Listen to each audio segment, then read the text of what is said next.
Welcome, everybody, and thanks for joining us for the Rural TSMO Planning in Western States session.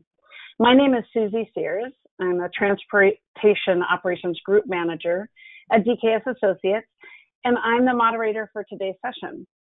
Before we get started, I have a few housekeeping items to go over.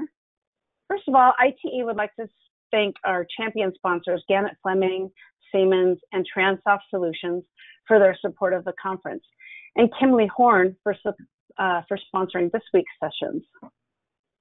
In today's session, we're going to have speaker presentations first, followed by Q&A and discussion. We encourage you to type your questions into the question pane as they come to mind throughout the session, and we'll address as many as we can following all of the presentations.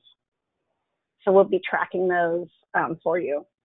If the session ends before all the questions are answered, some of our speakers may be able to answer additional questions in the Wonder Room after the session.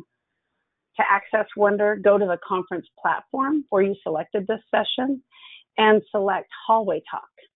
Then go to the Technical Sessions area. At the end of the session, we will confirm which speakers can spend a few additional minutes in the Wonder Room after the session.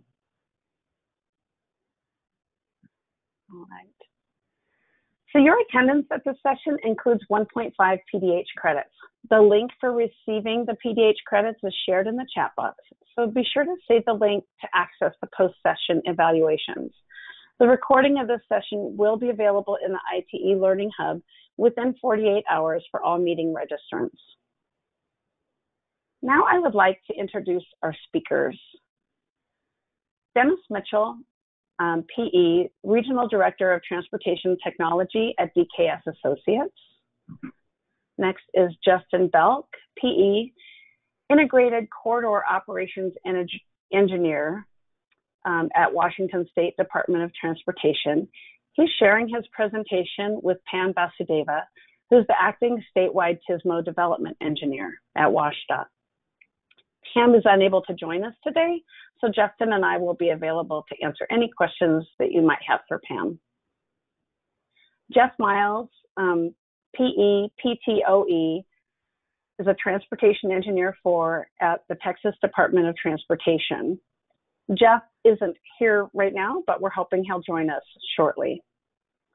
Stacy Shetler, PE, is the county engineer for Washington County, Oregon.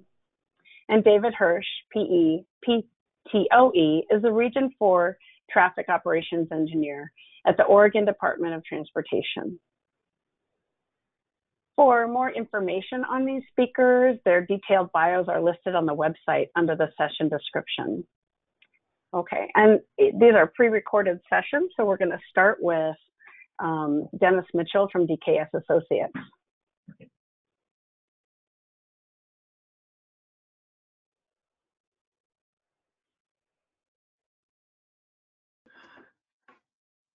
Hello, my name is Dennis Mitchell with DKS Associates. This panel discussion on rural TSMO planning in Western states, you're going to hear 4 presentations about specific instances of planning and implementing TSMO in rural areas. But first, I wanted to give you a background on the subject. Rural areas are typically susceptible to congestion on a non-reoccurring basis. Work zone crashes, large weather events are common non-recurring events that can cause congestion in rural areas. Although high levels of congestion in rural areas may be less frequent compared to urban areas, they can create the potential for lengthy delays, long detours, and severe crashes. This can be detrimental to freight and rural communities that rely on vehicles for travel. What is TSMO? TSMO is a term used to describe an integrated program of operational strategies that actively manage the transportation system using real-time data, analysis, and communication technologies. TSMO uses these strategies to optimize the safe, efficient, and reliable use of existing transportation infrastructure. TSMO strategies can be initiated from a system-wide perspective that often spans multiple jurisdictions, agencies, and transportation modes. These strategies can involve influencing travel demand, managing traffic, congestion, responding to planned and unplanned events, and providing traveler information. Traditional strategies include work zone management, road weather management, intelligent transportation systems, traveler information systems, and incident management.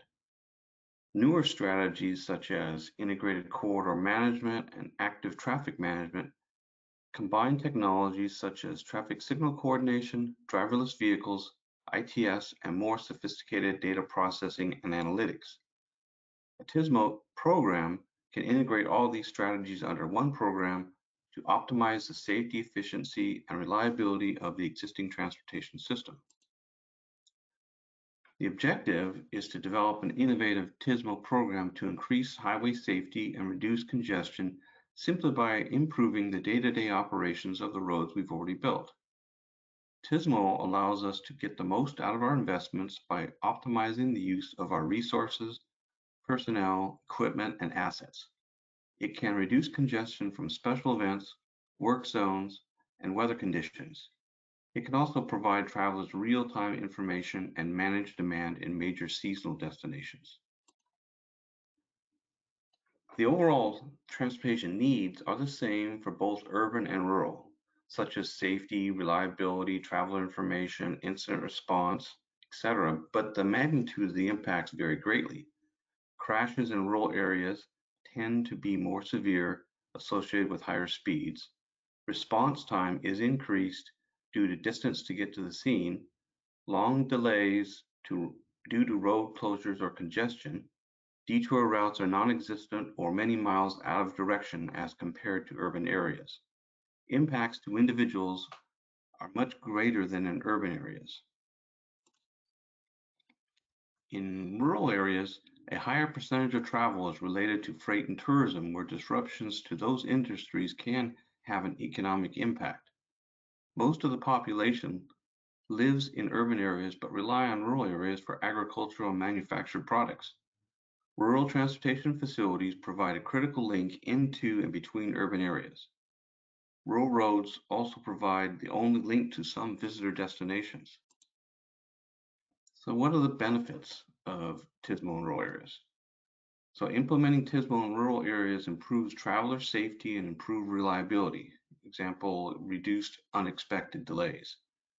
TSMO strategies also build on long-time services such as clearing crashes and plowing snow with new technologies that strengthen services as a whole. TSMO strategies can address transportation issues in the near term with relatively low-cost solutions. You're going to see several examples ranging from making a case for doing rural TSMO, how specifically TSMO can improve mobility and safety, an example of TSMO plan being developed for a rural district, and then an example of a statewide TSMO program that includes both urban and rural. Thank you.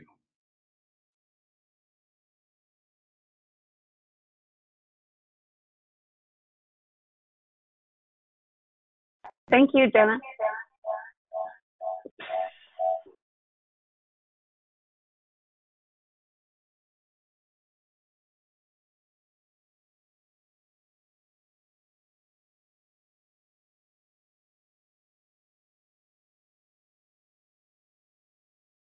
Hi, I am Justin Belk with the Washington State Department of Transportation.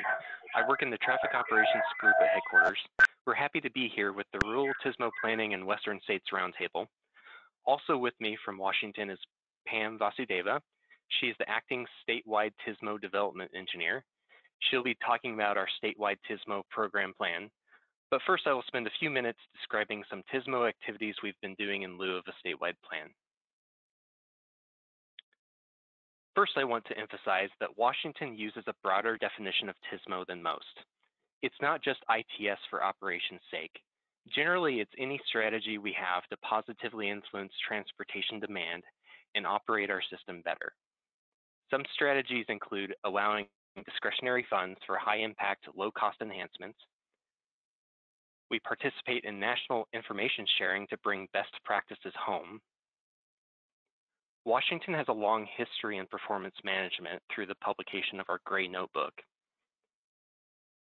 And one good example of that is we have a highly effective incident response program with high benefit cost ratios. Our joint operations groups further enhance our traffic incident management activities. We partner with land use jurisdictions and transit agencies to improve our transportation demand management and commute trip reduction programs. We've long had traffic management centers in all regions, and we have a statewide working group to improve work zone management. A little bit of background about Washington State. Here's a map of our 6 regions. And like I mentioned, we have a traffic management center in each. While traffic management centers are typically a solution for urban congestion, we find that it benefits our maintenance operations and mountain pass operations and traveler information statewide. By having a TMC embedded within each region, it also allows for better relationships with hundreds of partners and stakeholders, such as local agencies, counties, cities, state patrol, the National Weather Service, and neighboring states. Joint operations groups further enhance traffic incident management with stakeholders in a specific geographic area. The 2 listed here are on the west side in the I-5 corridor, dealing with congestion and bottleneck issues. But other areas can benefit from this type of engagement, such as our mountain passes. And generally speaking, they allow for prolonged interagency coordination, cooperation, and collaboration. They allow us to think through detour plans before incidents happen, figure out our communication strategies, our resourcing strategies, and do exercise planning that improves response and recovery times. And generally, how can we leverage our resources to enhance traffic operations no matter what the situation is? For many years, WashDOT has reported performance measures in a document we call the Gray Notebook. It looks at many programs statewide. One activity that continues to shine is our incident response program. You can see on the map in bright orange where we are deploying this strategy throughout the I-5 corridor, around Spokane, and through Snoqualmie Pass and others. Incident response continually sees a benefit cost ratio of 15:1 or better. Conversely, the green data points on the map are statewide crash points.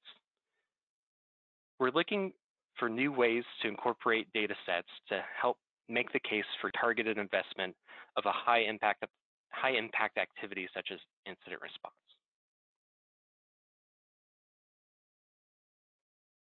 WashDOT views TSMO through a multimodal lens. How can we positively influence the transportation demand before people make their trip? That involves education and awareness of this type of TSMO internally to WashDOT and our agency partners.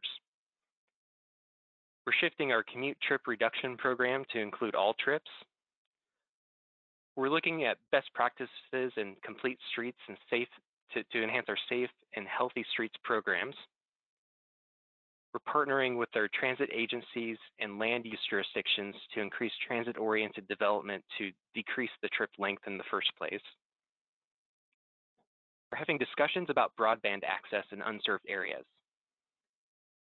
I want to make a point that it's not just rural areas that are typically unserved or underserved, but we have many built-up suburban and urban areas that are also lacking in internet access. And we're developing curb usage policy to plan for conflicts around shared mobility services. Work zone management is an example of where we're engaging the national dialogue, whether that's through our involvement in the National Work Zone Data Initiative or with partner DOTs through Transportation Pooled Fund activities. And the big thing we're trying to achieve here is how can we take new work zone practices and devices and incorporate those into existing agency processes and workflow. The graphic here is trying to illustrate one example of that through a grant application we were recently awarded. The green boxes speak to existing data regarding work zone activity in a planned database environment, the awareness of that in our traffic management centers as those activities go live, and then that information as it flows outward through traditional traveler information feeds. So that through this grant, we'll plug in smart work zone devices to increase automation and connectivity and publish that through a work zone data exchange compliant feed that can be taken up by navigation apps such as Google or Waze. Our statewide TSMO work zone group is also enhancing training and coordination of these activities statewide and finding opportunities where we can plug in smart work zone devices even in outlying areas such as culvert replacement projects due to fish passage projects. Now, Pam will describe our statewide TSMO program plan efforts. Thank you, Justin. TSMO is not a new way of solving our transportation problems at WSDOT.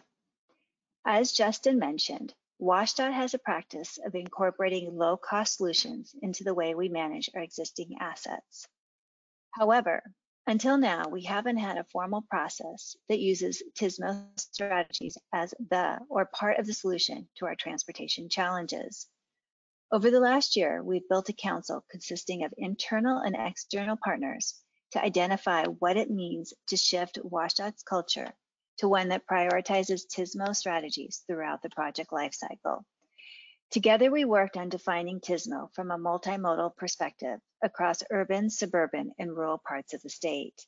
Our plan, Phase 1, defining TSMO at WSDOT, lays out the business case for TSMO, illustrates how TSMO will be integrated into WSDOT's existing programs, illustrates actions related to business processes, system and technology, performance measurement, organizing and staffing, and collaboration within the department. Lastly, the program plan describes how we maintain the plan in the near term, including implementation strategies, funding, and next steps. At WSDOT, we have defined TSMO to be low-cost strategies that prioritize the accessibility and efficiency of the multimodal transportation system across. TSMO strategies include planning and policy development through the integration of TSMO into WSDOT's guiding principles and documents. Multimodal demand management, which focuses on strategies that move people and goods safely and efficiently. Safety measures to reach WSDOT's Target Zero goals. Smart mobility options that use all modes of transportation alongside or even instead of owning a gas-powered vehicle, such as ride sharing, car sharing, walking, and biking. Performance management using data intelligence to improve mobility and safety. And mode shift that includes travel demand management activities and initiatives to provide a balanced transportation system that works for all users. Our business case paints the picture that the current approach to maintain, preserve, and address our transportation needs. This means there is a need to invest in low-cost solutions across the state. There are more needs than funds available to address our transportation challenges. Traditional revenue sources must be coupled with flexible project funding at all stages of project delivery, from planning and design to better managing our existing assets before building more lanes. And we must invest in solutions relevant to the 21st century. At WSDOT, our strategic direction ensures WSDOT remains committed to its core values when implementing TSMO strategies. From a TSMO lens, WSDOT values equitable access available for all users in the state to have reliable and affordable transportation options. Sustainable solutions that improve energy and efficiency, reduce pollution, and enhance resiliency of our transportation system.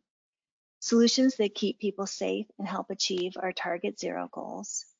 Performance measures that balance the priorities of safety, efficiency, and reliability of our multimodal transportation network. We are proud to have champions at WSDOT to begin implementation of TSMO strategies. While developing the TSMO program plan, we had a set of early wins. We updated our design manual to specifically reference TSMO as a strategy that must be considered before roadway expansion. We formed a subcommittee on smart work zones to discuss new technologies to improve work zone management. We conducted a capability maturity model in 3 of our 6 regions to identify how mature our regions are in integrating TSMO strategies. We developed a land use and transportation framework that we will workshop within our organization in the coming years.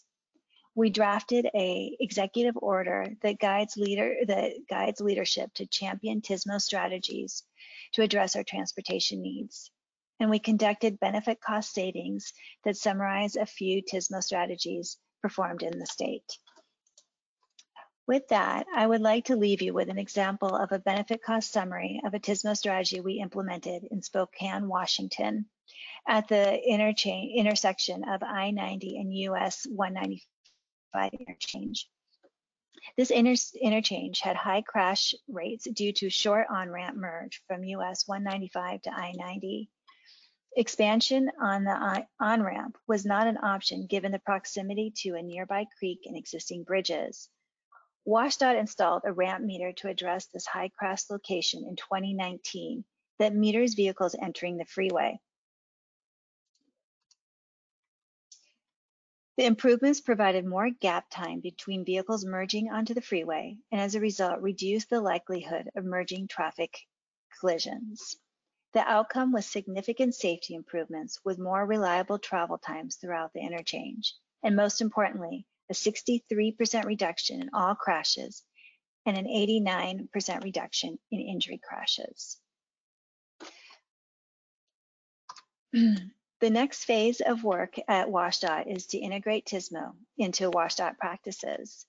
We plan to use the next phase to work on communication materials and education, evaluate best practices for implementing TSMO, and developing additional TSMO benefit cost summaries.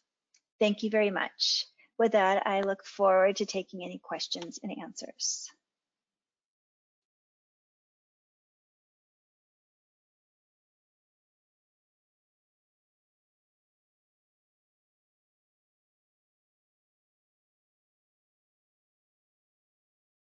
Thank you so much, Justin and Pam. Next, we'll hear from Jeff Miles from Bryan, Texas. Thank you for that introduction and howdy. So I'm from Texas, obviously, with my howdy. Anyway, I'm here to discuss with you about TxDOT, what we're doing actually in the Bryan district for TxDOT with respect to rural ITS. And we're one of the things, the theme that I'm going to say is time saver equals life saver.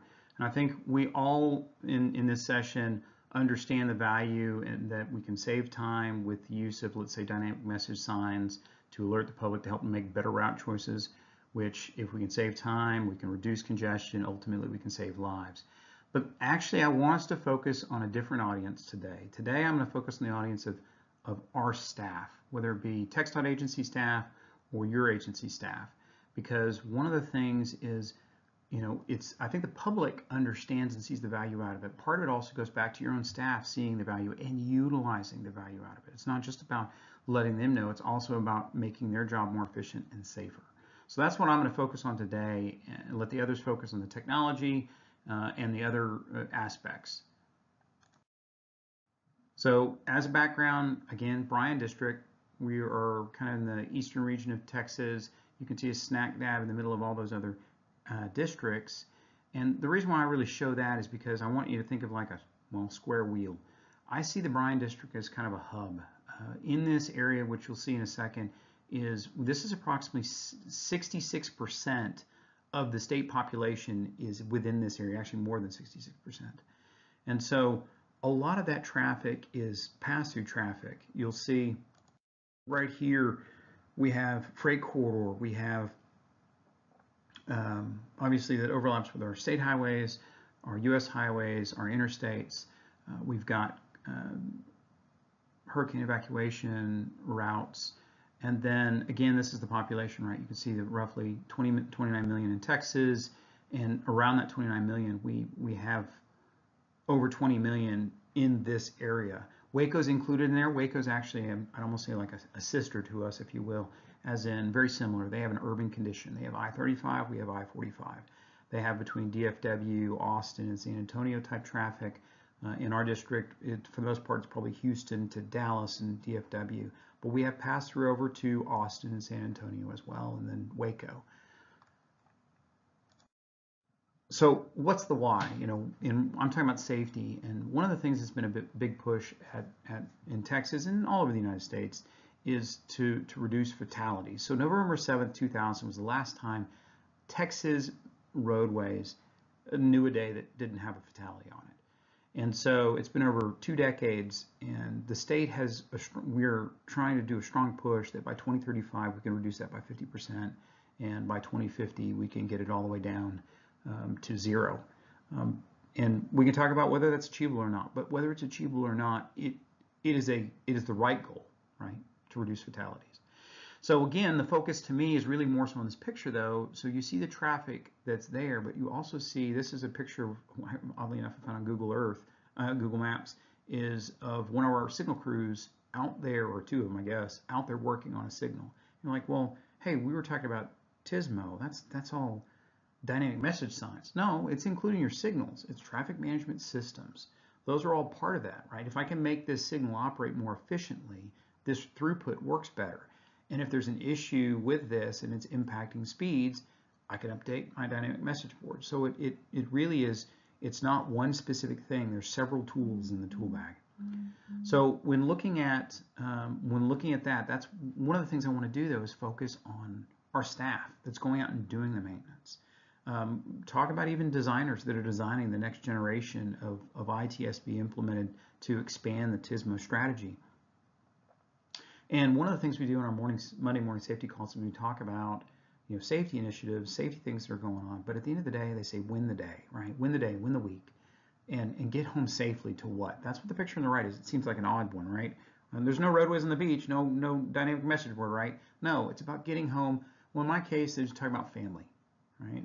For you, it could be going out fishing. It could be any number of things, but at the end of the day, to get home safely. And so that's one of the things that we're going to look at. So from that standpoint, when we're sitting here and we're looking at this, you see a conflict exposure analysis is what I'm going to call this.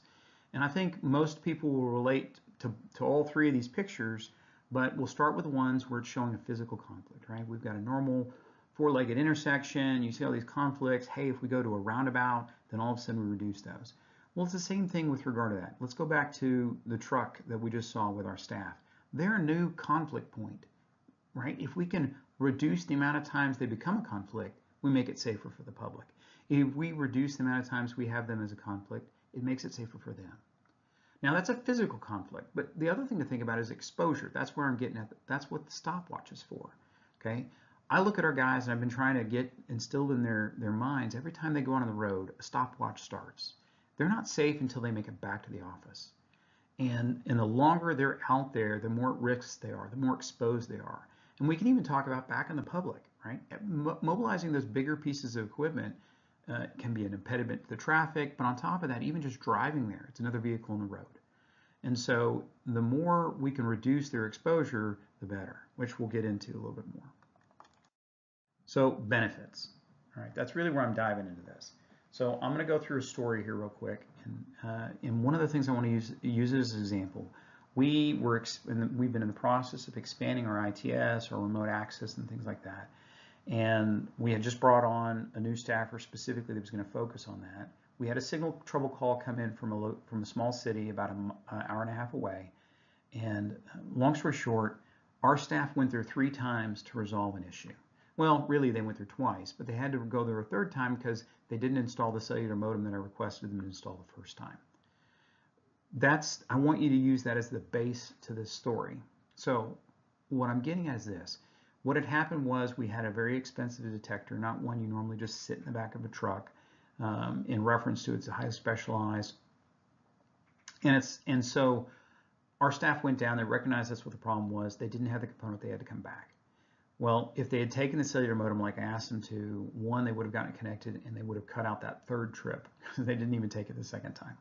But the other thing is, if we had had that cellular modem installed to begin with, we would have been able to look at that intersection before they even deployed to look at and find out what the problem was and recognize, hey, it's the detector, load up the equipment. So it would have been one trip to go down there. And so what I've been trying to explain to our staff, because they need to really have buy-in. I think they're still hesitant on this. You know, is this technology really beneficial? Do we need a camera? Do we need this? Do we need that?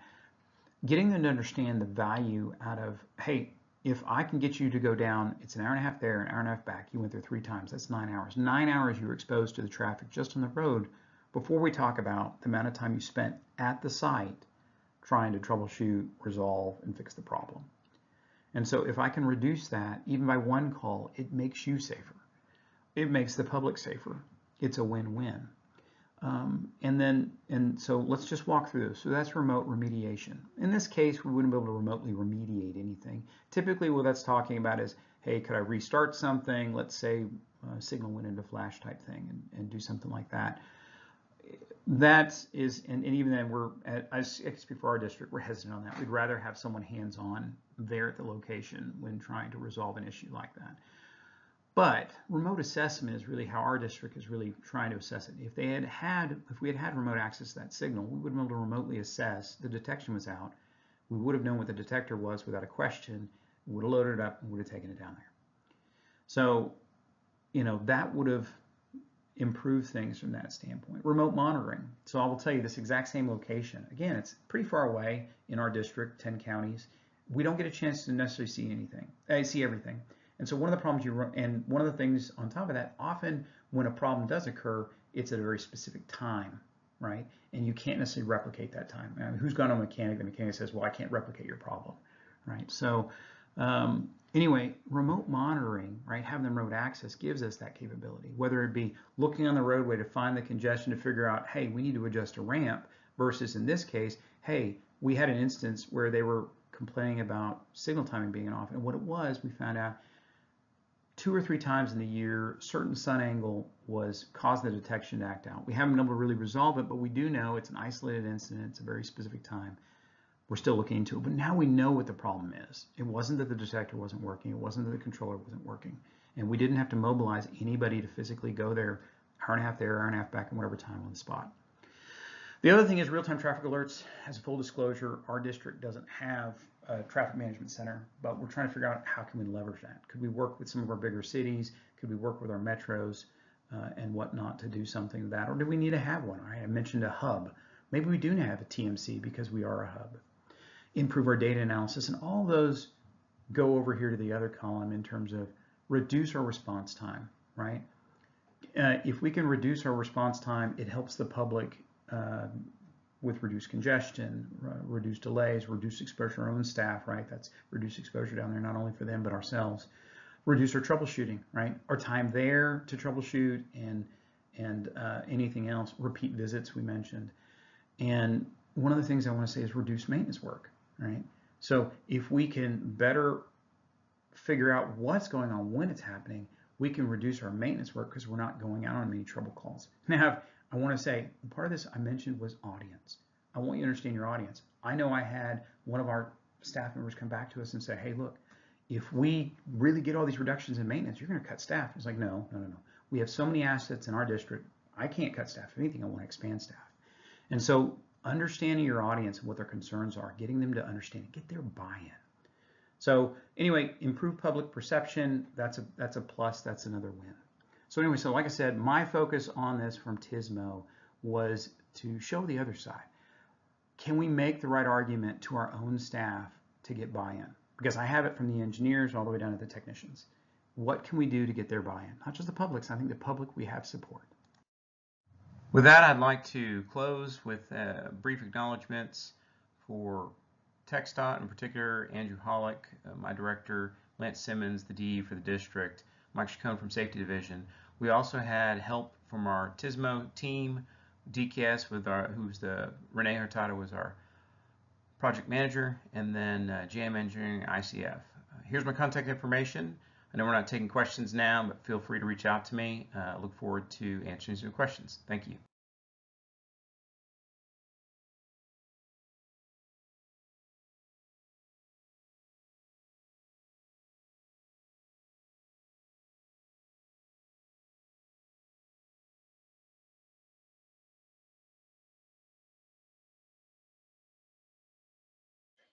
Well, hello, I'm Stacy Shetler. I'm the Washington County engineer, and we're here to continue the discussion about rural ITS and how Washington County is using these systems.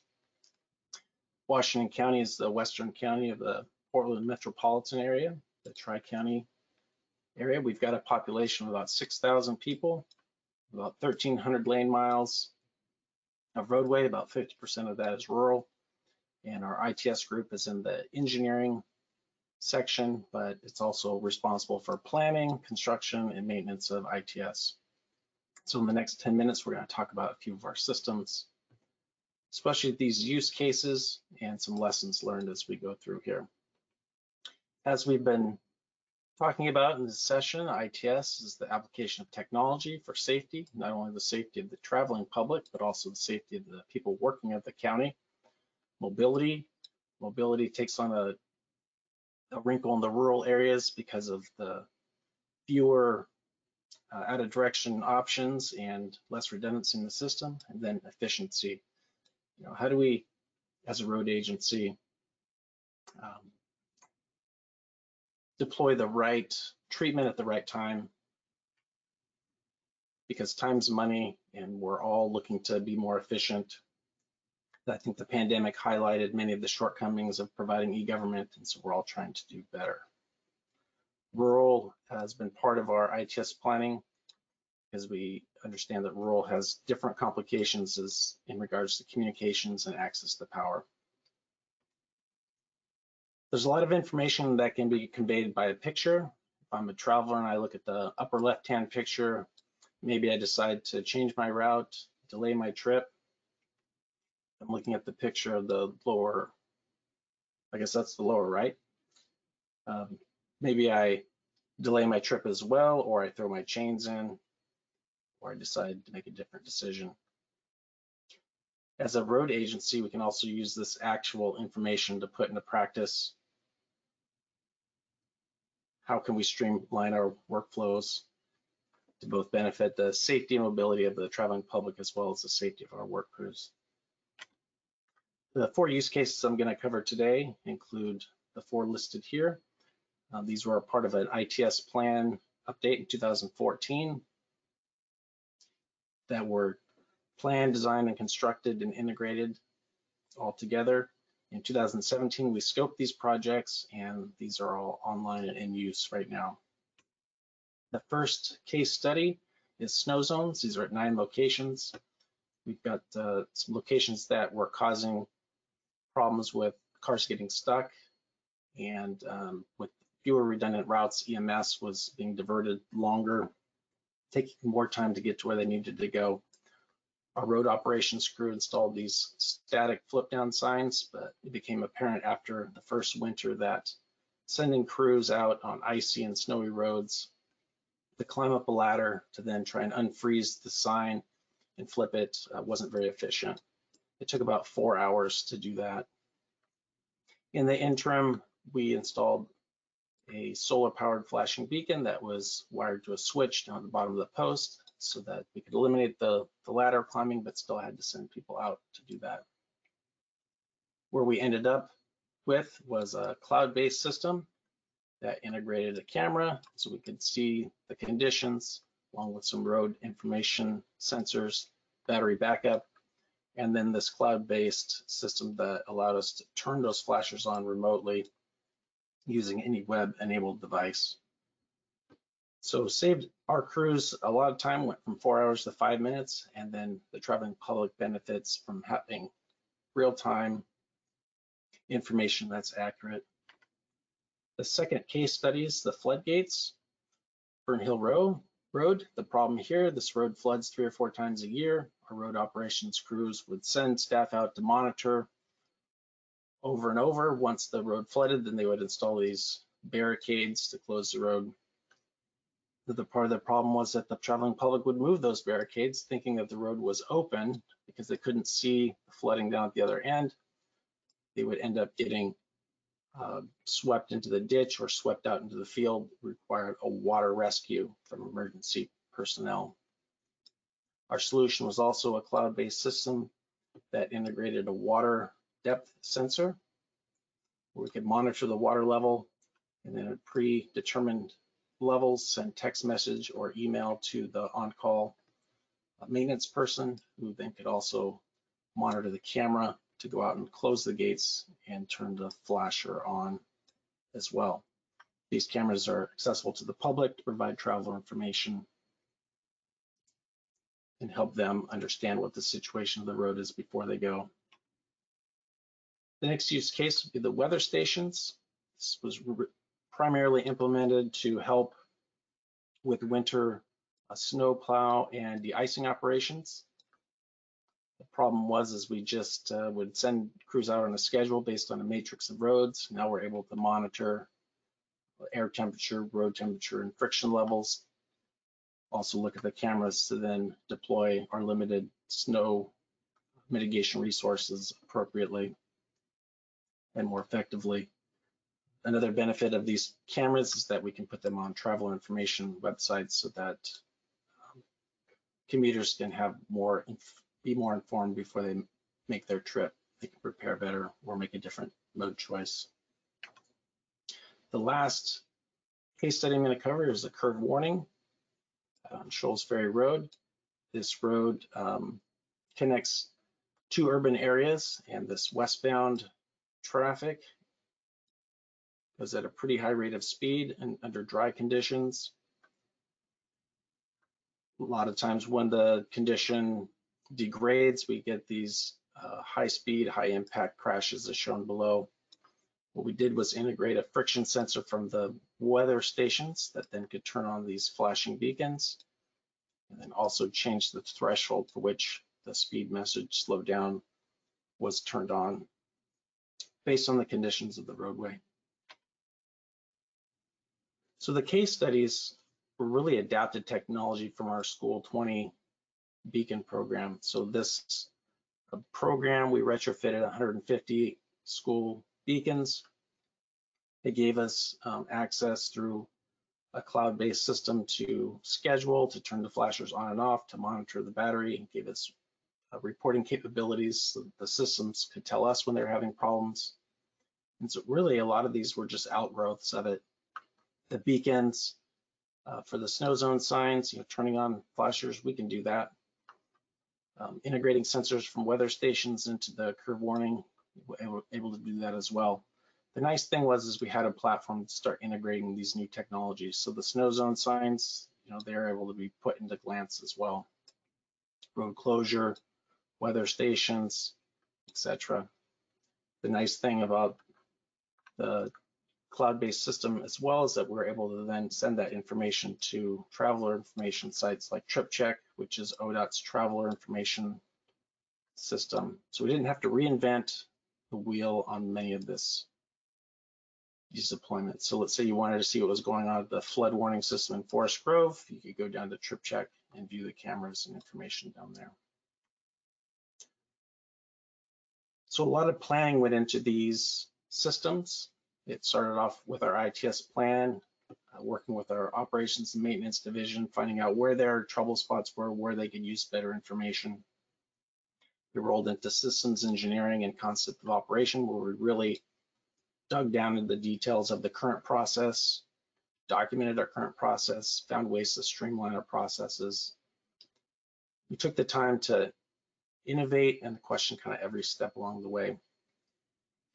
Once we knew what we wanted and how to do it, then we jumped into the design build, and after that, the operations and maintenance. So some of the lessons that we learned along the way were that, maintenance access can be difficult in rural areas. A lot of times when you got a pinch point or a curve, that's why there's a problem. There's not great places to pull over and park and maintain your devices. Stuff in the rural area gets damaged just like it does in the urban area. And then integrating these different devices, even into a known platform, sometimes you don't get it right the first time. And then we also learned a lot of lessons from our contractor that are gonna help us the next time we deploy these and as we scale these more broadly across the county and the region. And so with that, I look forward to continuing the conversation, the discussion around rural ITS, and thanks for your attention.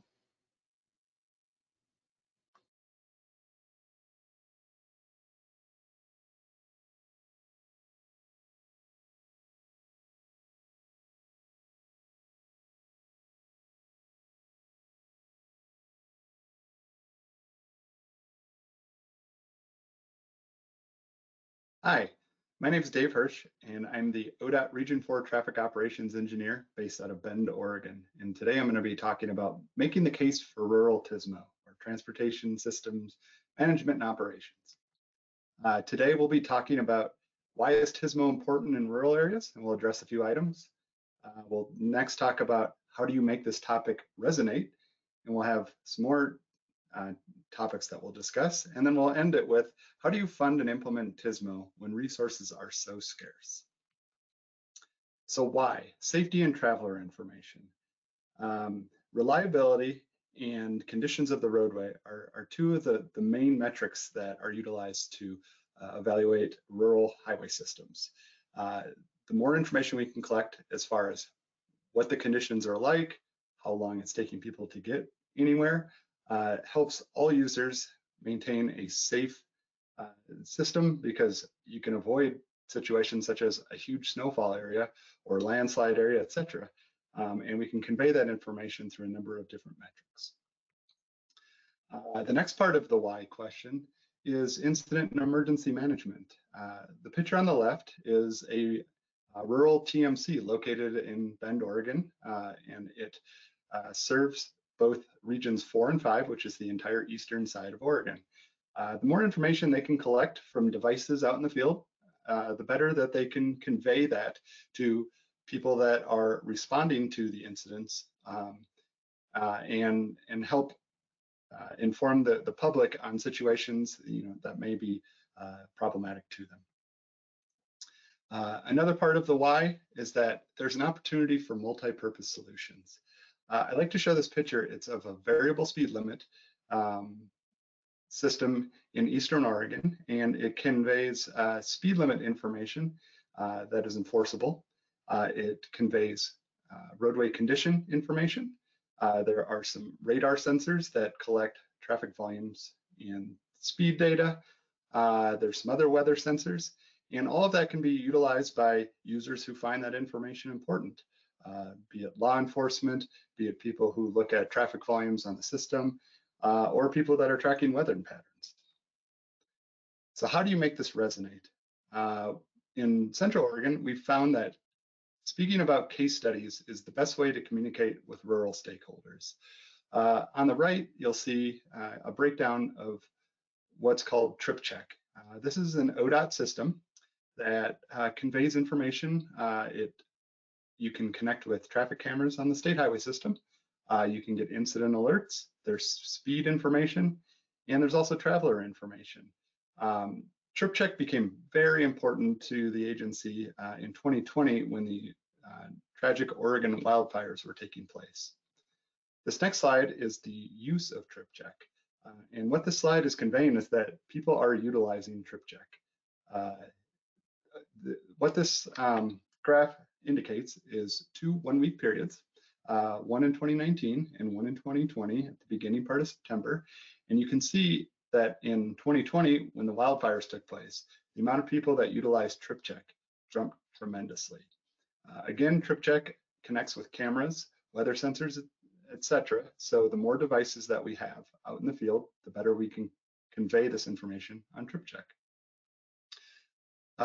Another way to resonate is conveying information on smart work zones and real-time delay. The more information people have on how a system is performing, the better choices they can make. So if you have either a planned or an emergency type of work going on a facility that may impact travel times, people can identify that information before time and make choices to either reroute or travel at a different time. So how to resonate? Reach out, listen, and network. In rural in rural areas, issues on the transportation system tend to be more regional in nature.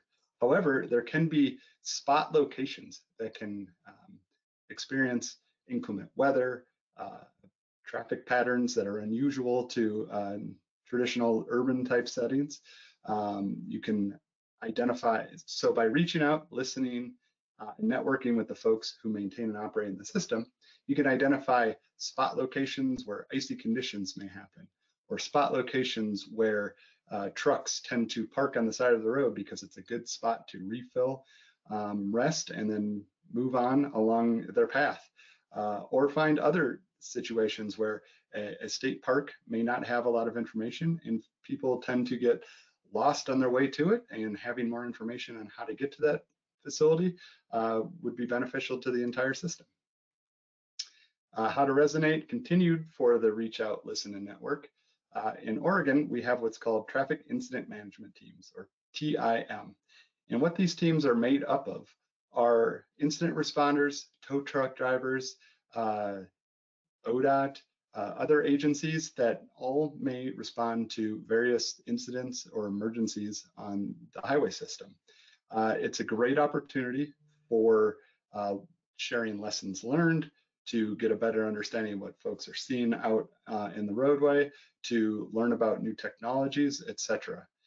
And connecting with these TIM teams has been very beneficial to the agency as far as understanding what devices could we identify that could help these individuals do their jobs better. Another way to resonate is to minimize and explain the jargon as much as possible. Oftentimes, language associated with ITS or TSMO type applications can be a little bit on the nerdy side. And just simplifying, what are we trying to achieve with these devices or this plan? It's easier just to convey it in simple terms. The graphic on the right here shows what's considered a smart corridor concept. And what this is a highway that connects the Mount Bachelor ski resort to the city of Bend, Oregon. There's a number of issues that can happen on this roadway. If it's a big snow day, traffic volumes can go up tremendously. However, inclement weather conditions can make that added traffic quite problematic on the roadway. And so what this plan diagrams is devices and plan elements to help serve this road better during situations that I've just described. So how to fund? For ODOT, we found that planning for operations is probably the biggest piece of funding ITS and TSMO strategies. By getting a collective group together to identify what the needs are, where the issues are, and capturing that in a plan is paramount for being able to tell the story of why these devices and strategies are needed. And by having a plan specific to ITS, it can be tied to city, county, statewide plans that might be able to point to these systems so that when funding opportunities do arrive, or program managers are looking for, hey, where should we be spending our money? We already have a plan in place that can be pointed to. Another way of funding is identifying communications and power. Those are two elements associated with ITS and TSMO that are necessary to be able to connect with devices and connect back to various networks so that that information can be evaluated. What we found in rural areas is that it's quite amazing how much infrastructure is actually in place, and in places that you oftentimes may not consider as tech hubs. So on the left is a small telecommunications tower, and on the right is a silo that actually has a radar on top of it. The other thing to think about in rural areas is that there may be third-party lines that are crisscrossing throughout a large area that may be untapped potential as far as being able to connect with high-speed fiber optic interconnect. Another thing to consider about funding is to include with larger projects and leveraging. There are some ITS, TSMO-based projects that are quite expensive. Variable message signs with structures can be quite expensive. Putting just a single camera, though, can be quite difficult to do with traditional funding mechanisms outside of maintenance budgets. And so when planning road reconstructs, bridge reconstructs, it's important to consider what are some of the tools that could be implemented to help evaluate and operate the system better while planning to fund these types of projects. And lastly, on how to fund, we've found that it's key to identify complementary alternatives. And what we mean by this And I use this picture as a use case. This picture shows an area of the Columbia River Gorge, and it's highly used by trucks, but it's highly impacted by weather. In addition to that, there's significant grade issues, and some of the problems would require that the grade be fixed. Well, that is problematic from a costing standpoint. And so what we've done is work towards implementing ITS and TSMO strategies to better address the grade-related issues in conjunction with the weather. And we've seen marked improvement for much less cost. So the takeaways of today: stories explain what TSMO is, how it helps, and how it's already being used. When the system users tell the story, it provides a robust understanding of the primary needs and how to address them. In rural areas, collaboration is key because of limited resources and the regional nature of problems. I appreciate your time and have a great day.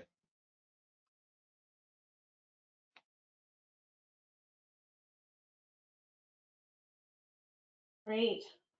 Thank you, everybody.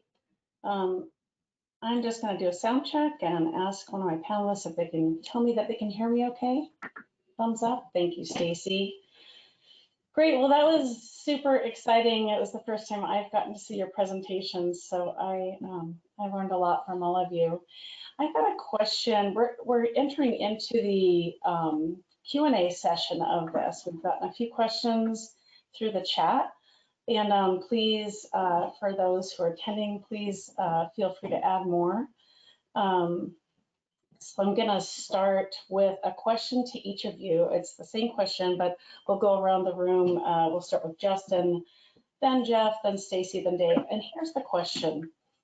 What's the current availability or expansion of plans for broadband across the jurisdictions? And how are you prioritizing your installations? Which ITS equipment are you putting in first? So have at it. Let's see. Again, I said I'd start with Justin. Yeah, thanks, Susie. Sure. I think for us, such a large jurisdiction as the state itself, we're trying to encourage and strike the balance of third-party companies coming in, and they want to serve more densely populated areas because that's where a lot of the market is, and they can fill in gaps that they have been historically underserved. But how do we also get them to lay the landlines and fill in the less populated areas? And that speaks to an equity issue and economic competitiveness of people across the state. And it's a complicated conversation. I can't say we have a plan figured out yet, but it involves conversations with our internal permitting arm in the agency, our innovations office, engaging with other state departments like Commerce, and also, of course, the third-party companies that would do a lot of this infrastructure build-out. And it's tackling issues that we historically haven't had to tackle on this type of scale, whether it's the longitudinal runs of fiber in the right-of-way on state highways, or more lateral crossings, and then infilling with a bunch of small cells in certain instances. And it's a larger problem than I think what cities and local jurisdictions are dealing with. It's a little different for the state DOT, but it affects how we maintain our ITS equipment if there's other people's stuff on our poles and in the way of our typical maintenance and operations. So I wish I could say we had a plan and solutions, but we're still figuring this out, honestly.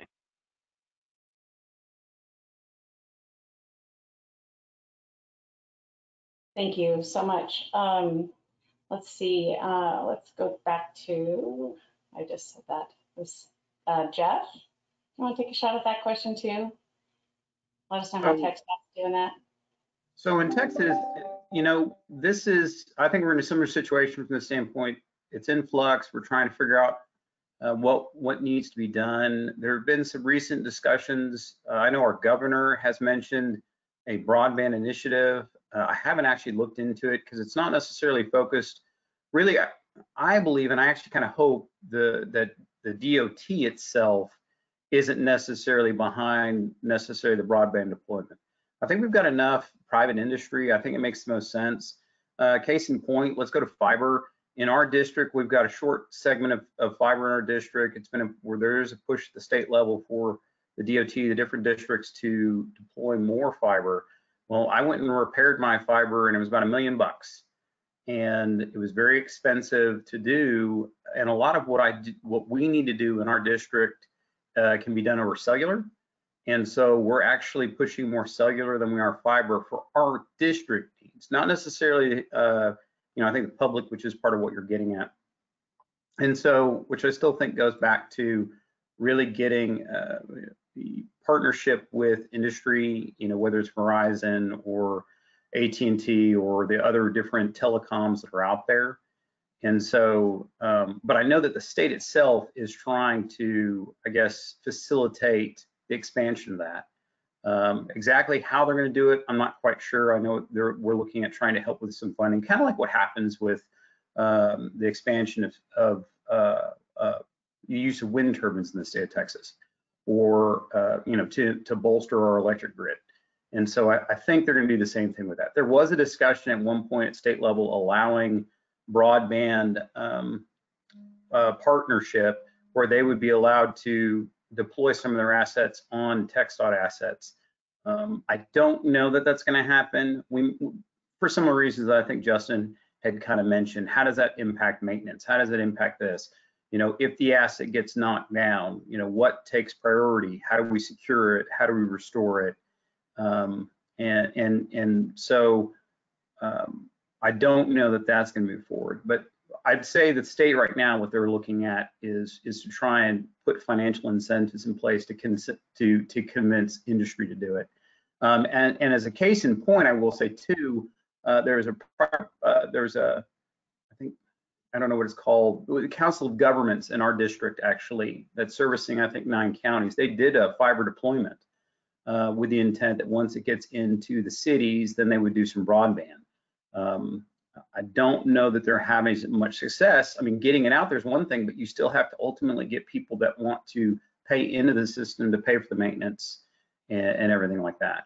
But I mean, we're getting forward progress, but it's not where anybody wants to be, just like Justin said. So. Great, thank you, Jeff. Stacy, how's it going in the county? Yeah, Washington County, our access to broadband is pretty, it's pretty accessible in the urban areas. I think we've done what we can do to leverage our capital projects, so our roads being reconstructed to get those assets included. So a lot of times street lighting is being put in, so throwing another conduit in the ground is pretty cost effective. We also look for partnering opportunities with anybody in all public agencies that are putting fiber in the ground. So a lot of schools are connecting themselves with fiber optic networks. And so it is just a matter of being opportunistic. One opportunity that's coming up is the CARES federal funds had access to broadband in rural areas as part of some of the earmarks. And so we're participating in those conversations. And so as broadband is taken out to rural schools, then if there's devices that we have that are video intensive, or we want to change how we're the rate of information that we're collecting, then those are the locations that we'll seek to partner and get those changed over. But right now we just try and utilize as much cellular communications as possible. Great, thanks, Stacy. Dave, you want to talk about what's going on in your neck of the woods, and then Dennis is going to jump in and talk about the ODOT broadband project. Yeah, I'll let Dennis talk a little bit more about that, but ODOT is in the beginning stages of looking at a statewide broadband initiative.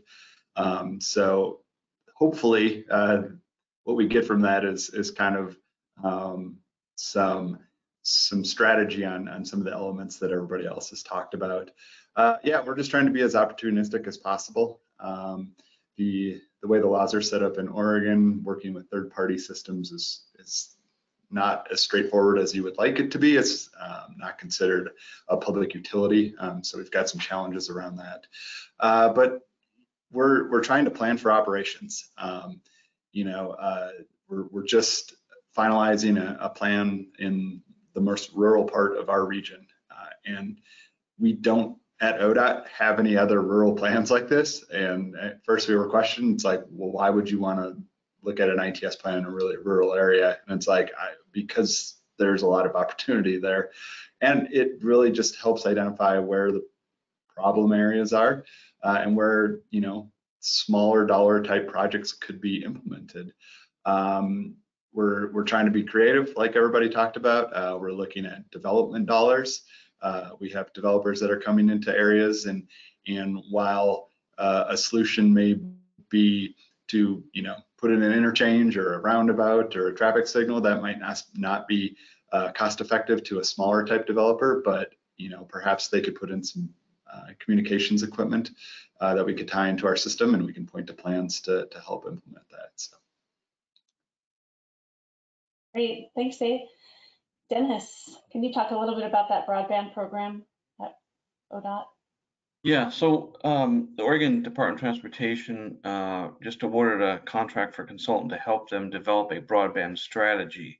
There have been several legislative bills that have allocated funding statewide in this effort, and ODOT is also, in their ITS unit, will be adding a position that will be the liaison that will work with private companies to implement the strategy that's being developed currently. So right now, the idea is to look at what the strategy is for ODOT to use their right of way with private agencies, and report back to the legislature early next year. Great, thanks. So I have a question for Dave Hirsch.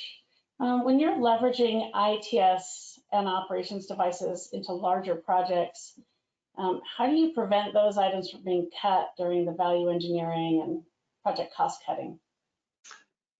Champion. Really, Jeff talked about this. It's really getting the buy-in of your team. And so what we try to do is connect with everybody that might be part of a decision of putting funding packages together, or whoever the team is going to be designing it.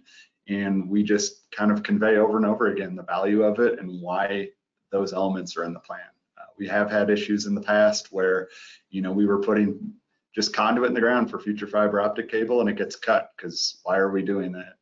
And now we just make sure that we have somebody at each of the meetings that can convey, what the value of that is and how expensive it would be to put that in after a project. Great, thanks. Jeff, a question came in for you. It was, do you feel like your staff are getting on board with your efforts to update your detection abilities and remote diagnostic abilities? Yes, I definitely do. Actually, I prior to me recording my presentation, actually not prior, just after recording it, I had something come up in our district that I really kind of wish had happened before the recording. And it was a very specific case where we had an identical detection system deployed, and luckily we had remote connectivity to it. So literally the day the morning they deployed it, the day after it had been deployed, we had remote connection to it. We had a call come in about detection, and our staff immediately went to the computer and pulled up the detection, looked at the intersection, looked at the problems, and were able to adjust it. And they still went out and did a site visit to make sure there wasn't something else they missed. But it definitely guaranteed, one, a shorter troubleshooting time in the field, and two, a quicker response to the public. And so I definitely think we're getting their buy-in. I think part of it also goes to the other thing that I would say that's critical is you can say to your staff all the time, hey, this is important, we need to do this, and we can show little benefits, like, well, not little, that was pretty significant benefit. But I think the other thing goes back to training, really emphasizing training, because I think that's the other thing that's hesitant in terms of staff that I run into. It's like, okay, you came up with this new gizmo and you show it to me, but I need the additional training to make sure that we're utilizing and optimizing it best, which goes back to, we've said again and again, champions, we've said partnership, partnering with our vendors. And I can't emphasize enough how vendors, as far as my experience has been, that they want to support you. Obviously, if for any other reason selling their product, but they do want to support you. And so I encourage you to do that. And I say that because I think that was the other thing our particular district, I think across the state, we've had that problem with different people have handled things to the point where maybe we compartmentalize how we interact with our vendors. And I've really been pushing for our staff to get the vendor out there on site and do on the job training.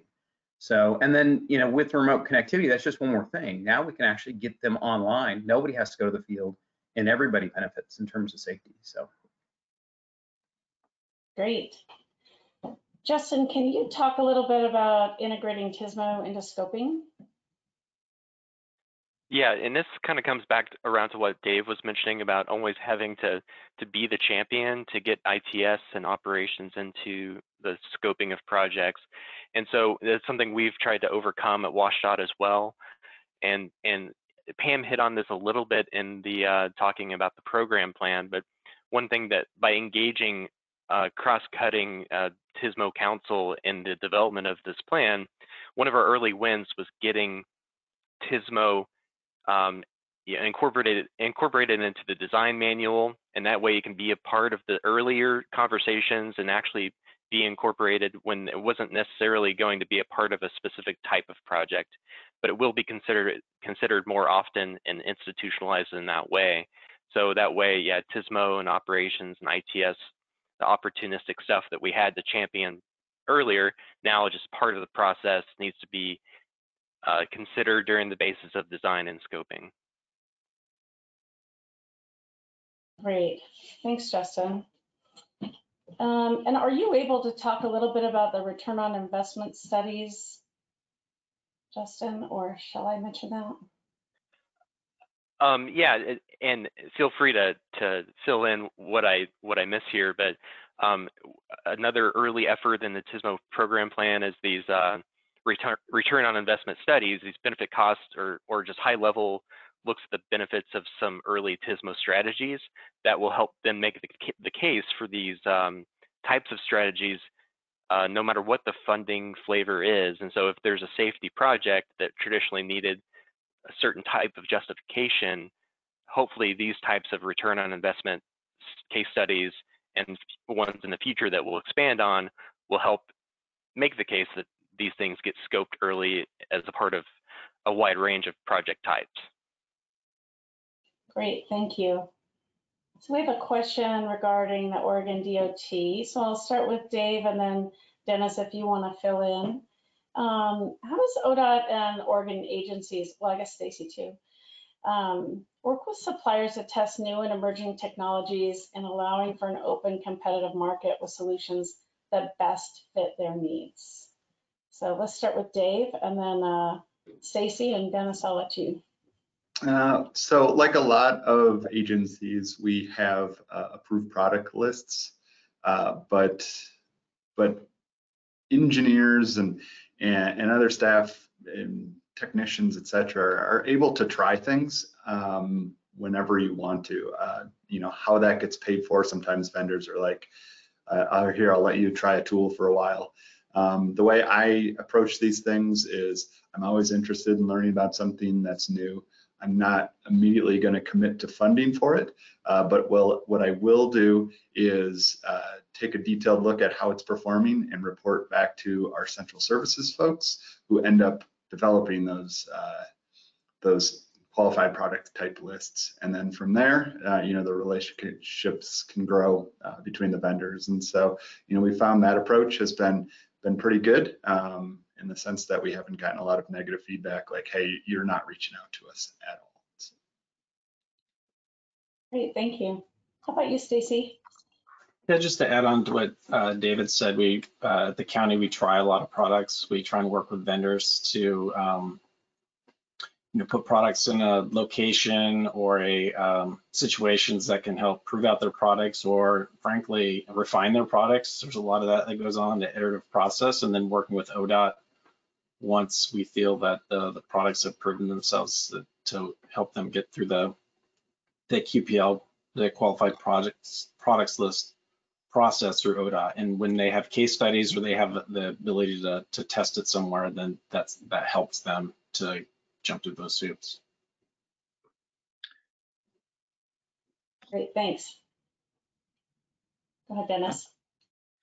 So besides the qualified product list, ODOT also looks at specific type of equipment where it might be advantageous to standardize, like variable message signs. So you're not working on 20 different types of signs, so that, looking at spare parts, looking at new technologies. And so some of the equipment that they'll go out and advertise and develop the requirements for equipment, and have competitors bid on them, with what, how many of these requirements can you meet? What kind of technologies do you have? There's two different processes: an RFI, which is just basically asking for information so that we can see what kind of systems or equipment is out there, or an RFP, which is actually a request for the proposal of the type of equipment. And so it's an opportunity to be, one, looking at equipment that meets the needs of what you want it to do, but also having it competitive in terms of allowing vendors the opportunity to present that equipment.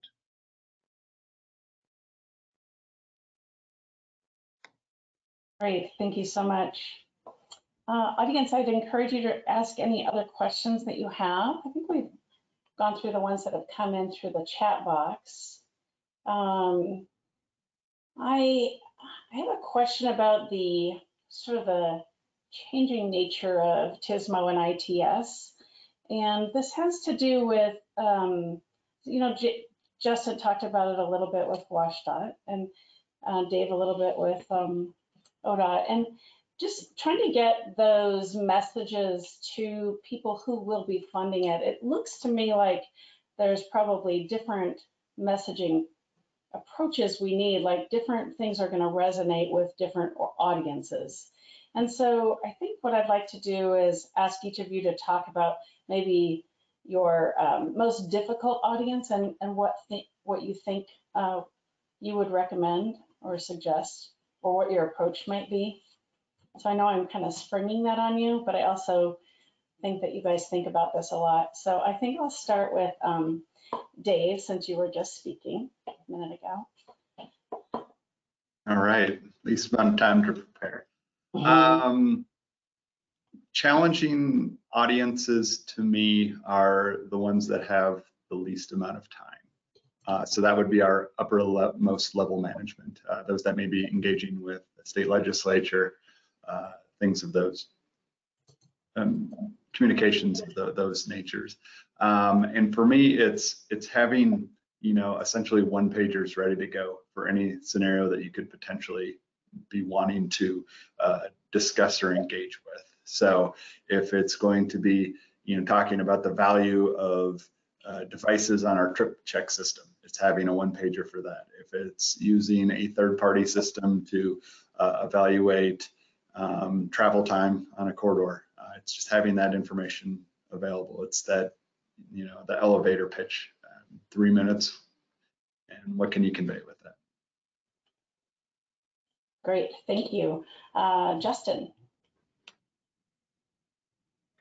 Yeah, I think where we see challenges is any type of audience who hasn't come to the realization that we can't continue building at the rate that we used to in the past, and if we don't address the maintenance and operations of it looking into the future. So and so we've had a good luck with communicating that from the top of our agency on down to whoever may need to hear it, that capital investments are great and those will continue to happen in certain situations, but we need to shift funding to maintenance and operations so that everything that we've been benefiting from so far can be there in the future and enhanced upon with the best return on investment possible.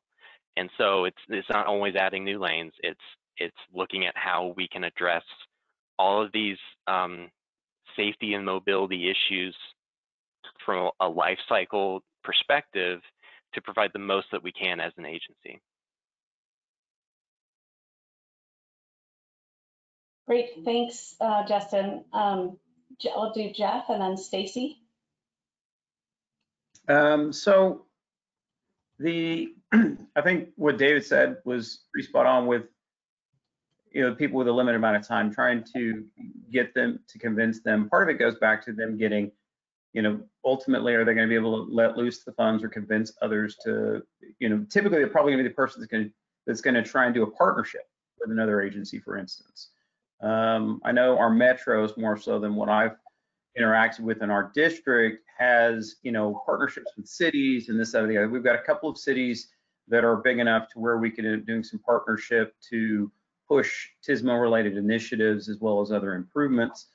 But I will take a different look at this, and my perspective is actually it's been engineers. I mentioned earlier about our technicians, right?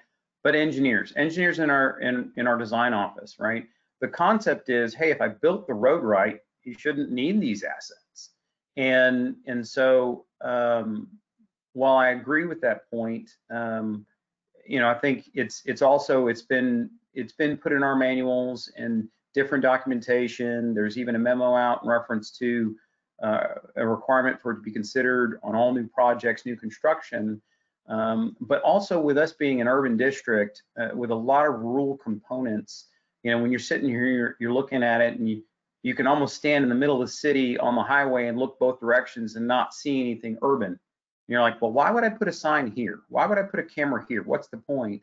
Well, helping them to understand, again, if anything else, in reference to our contraflow program in our district, the fact that having that asset with a camera and a sign that might allow us to see something on our NRITS data coming in from that we're data mining to see what driving conditions are like with regard to speeds, to confirm with a video image to say, yeah, it is backed up, and then to put and then actually sit there and say, hey, I can put up a message that might help with travelers making better route choices. And so getting them to understand that, right? Because they're focused on that spot point. And well, I'm going to change it from a 4-lane cross section to 6-lane cross section, and we're going to widen the frontage roads. We're good. And helping them to understand that we've got a lot of pass-through traffic, that those assets, we might actually be able to help people to make the decision to completely avoid the area altogether if something happens. And so getting them to understand that, right? They're focused on their project limits. And that's not me speaking ill of their perspective. It's about informing them, right? Helping them to understand that. And, there's a reason why you built a scope within a project, but helping them understand that this is part of that scope. So. Thank you so much, Jeff. Stacy and then Dennis, and we've just got a few minutes left, so I'll ask you to go kind of quickly. Sure, I think David and Justin and Jeff covered a lot of the highlights. Use this technology to solve a problem and then tell a good story. I think a nuance to that is, a lot of these rural ITS or TSMO solutions have a societal benefit that's really hard to measure and capture. But at least at the county, we've been able to capture those as far as agency costs. What is our staff time savings? How are we able to speed up a process or make it safer? And so in the example I used with the snow zone flip signs, there was it was obvious at the amount of savings in time from 4 hours to 5 minutes. And so, I don't know about everybody else, but, we're not hiring people left and right. We're trying to do more with the same or fewer people. And so, how do we really, process automate? And so I found that the difficult conversations are with the people in maintenance, that, the road crew person that's just used to doing things the same way they've always done it. And then my strategy has always been to try and show them the benefits, have some successes, and then typically by the end of the process, they're asking for technology to solve other problems. So that's how we've done it. Great example. All right, Dennis, do you have anything you want to add to that? So I'm going to add maybe a different spin on it. It used to be, some of the points that were brought up earlier about, if you build the road or expand the road, you'll solve the problem. And then it was, we could demonstrate to people that ITS devices themselves have a lot of benefit. And so people were convinced, okay, we do ITS. But now it's sort of like, the focus can't be just on installing a device. It has to be how are you going to operate, how are you going to maintain it, how are you going to use the data coming out of it. And that's the part that we really need to concentrate on now is providing for that. You know, you put a device out there and you haven't really accommodated how you're going to keep that in operation and use it properly. That's the biggest part, that we need to worry about is getting people convinced that you need to allocate, sufficient staff to maintain and operate. And, whether it's looking at, do something with safety analytics, things like that, is looking at the data and using it to be more efficient in what you're doing. Great, thanks. Dennis, I'm going to ask you this last question. We've got about 2 minutes for it. Do you think only specifying one system for projects and QPLs limits agencies from exploring and using technology that can be significant cost savings to the agency? I think if you were to do all equipment like that, then yes, but specific ones where it's a high dollar investment to keep spare parts, to be able to learn how to operate and maintain equipment, that there are certain equipment that you want the equipment to play nice together. So it makes more sense on some equipment to actually have a contract, and it's not a forever contract. It's it's usually around like 5 years, and so what you're looking at is the best technologies that's out there at that time, and then 5 years you would again evaluate and say, is there something new out there? Technology is always changing, but it becomes actually more expensive to try to maintain, just multiple different types of equipment that do the same thing. Great, thank you.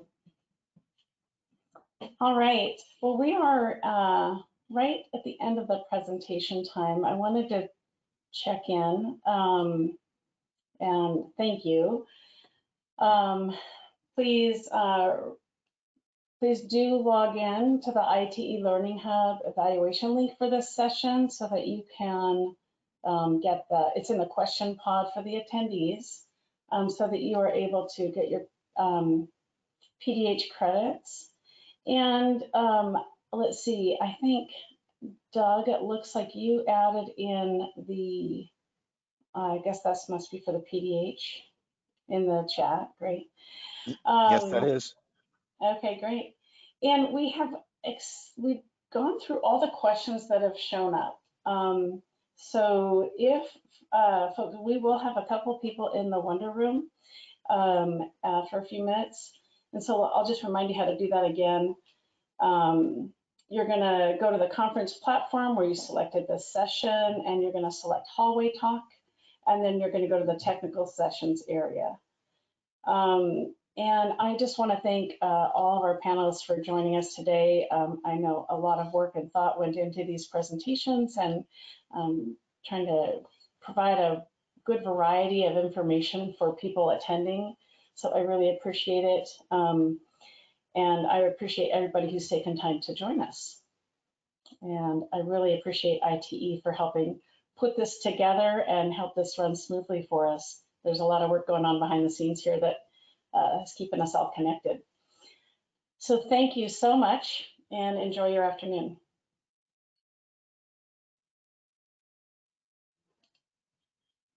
And I guess you may now